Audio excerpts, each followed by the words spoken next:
முருகன் ஏன் 6 படை வீடுகளில் அருள்பாலிக்கிறார் தெரியுமா? திரிசூலம் அது வெறும் கோவில்களின் வரலாறு அல்ல, அது மனித வாழ்க்கையின் ஆன்மீக பயணம்.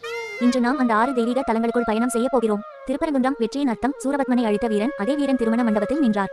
திருப்பரங்குன்றம் வெற்றியின் நினைவிடம் மட்டுமல்ல, அது துன்பத்திற்கு பிறகு வரும் அமைதியின் சின்னம். போராட்டம் முடிந்த பின் வாழ்க்கை மலர்கிறது. திருச்செந்தூர் தைரியத்தின் சக்தி. கடற்கரையில் அலைகள் சாட்சி நின்ற இடம். அங்கே முருகன் தீமையை அழித்தார். திருச்செந்தூர் சொல்லும் செய்தி, உண்மை முன்னால் எந்த இருளும் நிலைக்காது. பழனி, அகந்தையை விடு. பழம் நீ என்ற ஒரே சொல், அந்த ஒரு சொல் மனிதனின் வாழ்க்கையை மாற்றும். பழனியில் முருகன் துறவியாக நிற்பது, அகந்தையை விடு, ஞானத்தை அணை என்ற அழைப்பு.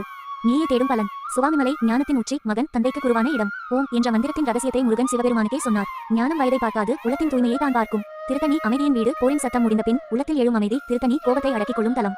உண்மையான வீரன், உள்ள அமைதியை வெல்லும் மனிதன். பழமுதிர்ச்சோலை, முழுமையின் அருள். காட்டின் நடுவே அன்பும் குடும்பமும் நிறைந்த தலம். வள்ளியும் தேவயானையும் உடன் நிற்கும் முருகன். இது வாழ்க்கையின் நிறைவு. அன்பு இல்லாமல் எந்த வெற்றியும் முழுமை அல்ல. முருகனின் 6 படை வீடுகள். வெற்றி, தைரியம், ஞானம், அறிவு, அமைதி, நிறைவு, இவை எல்லாம் மனித வாழ்க்கையின் 6 படிகள்.